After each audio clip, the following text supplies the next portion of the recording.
Coming up after the break, the number of Canadians signing up for Netflix is surging.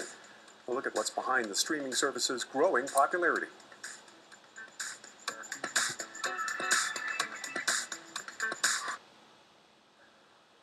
A new CRTC survey finds that most telemarketing companies aren't following the rules when it comes to the do not call list.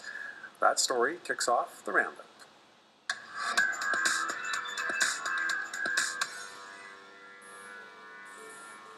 Nicole Verkindt is the founder and president of OMX. Let's start with that survey.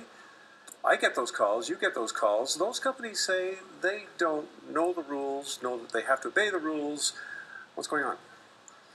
Well, I actually don't get those calls because I don't have a landline. I haven't had one in years. Lucky you. I think that's the penalty people are incurring for still having landlines. But the first thing I thought of is, give me your home number, Harvard, not Harvard, and I'll call you at home when you're having dinner with your family, and I'll get back to you, right? You are the one. It's just, it's very annoying, right?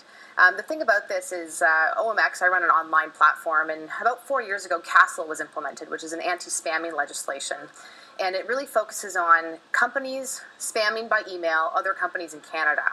And that legislation seemed to have much stronger teeth than the CRTC one, the don't call list. And there was lots of PR around companies that were hit with big penalties. Porter was one of them.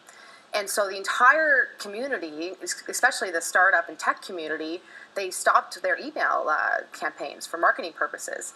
And you know what happened? They dramatically increased the physical mailouts, the telephone calls, and anything except emailing without very specific permission from users. So, and what also happened was it dramatically increased foreign phone calls and emails that were going out. So the point is, I think with this particular do not call list, I think there wasn't a lot of teeth there. We've only ever heard of 3 companies ever being penalized anything, and the amounts were relatively small. And so I guess they just didn't feel the fear. You're going exactly where I was headed on this one, because is this one of those areas where you have to have a high-profile punishment of somebody or a few somebodies to get people's attention? Because it looks like, according to, and I find it ironic, the CRTC survey, how they did that. Did they phone? But do you need a couple of high-profile, 3 high-profile prosecutions to put this on people's radar? Well, maybe, and I think that's what's working with CASL, but I don't really believe in increasing regulations and spending more money on this type of stuff.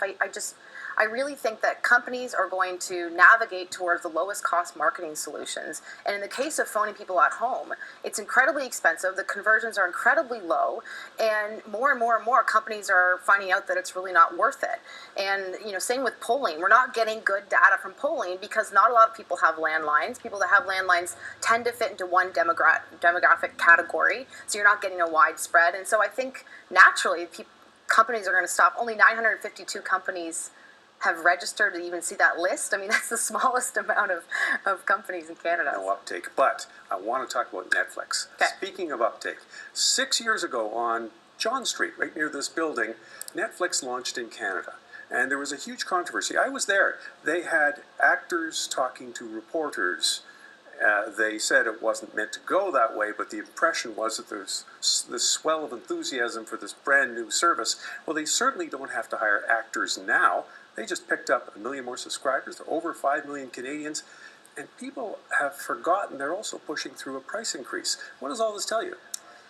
Well, I think we're seeing content being delivered through the internet, obviously, but it's coming in many channels. So Netflix has been the story, and it's dramatically increasing, and we've seen huge growth in the last year. But even in the last few months, I've increased my content consumption on Amazon Prime, on Crave TV, on even YouTube. Now you can pay for seasons and episodes. And so I think where we're going to go with this is we're going to have a smorgasbord, did I say that right? I think so. Of content all being aggregated in some fashion and delivered on what I call my wall TV, my wall computer instead of your television. So, okay, but if Netflix is winning in similar services, who's losing?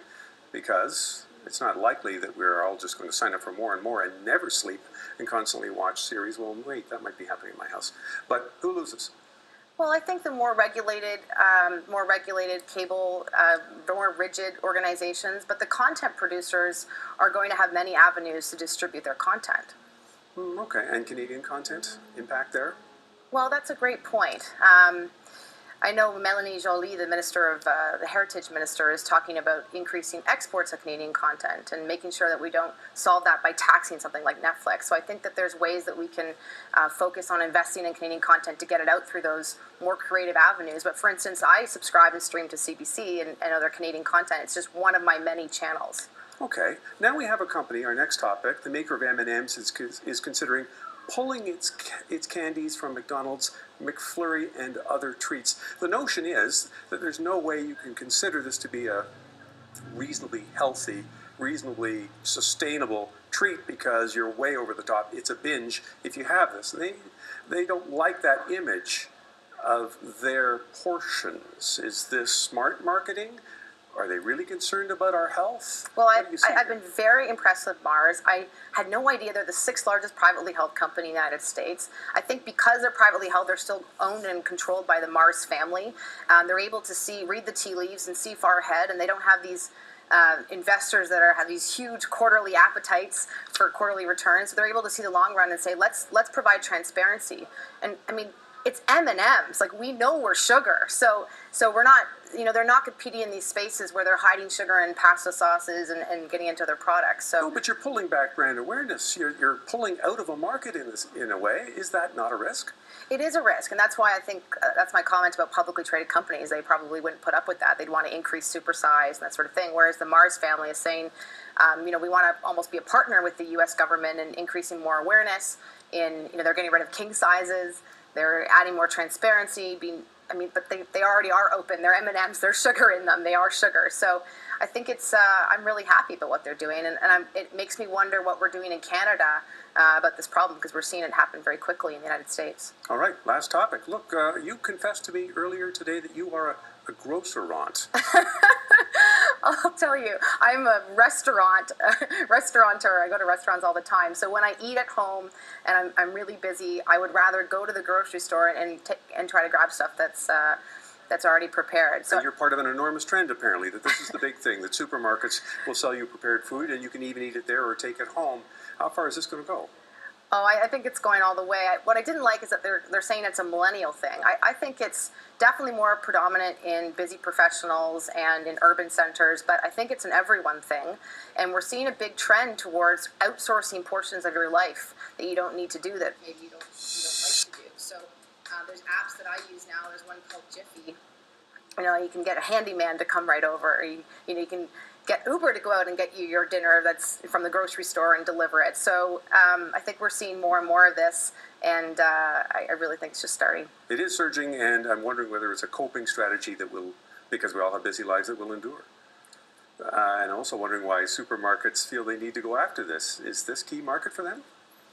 Yeah, absolutely. I think it's good that Canada is focusing on service markets and increasing service and the service economy, and I think that's going to be a big part of our economy. And so, grocery stores are finding that they can increase their margins by playing in between the restaurant and grocery market and delivering something that's more custom and more high service. I think that's a really good thing. Good point. It's a low margin business generally in the grocery stores. Thanks for doing this. Thanks, Havard.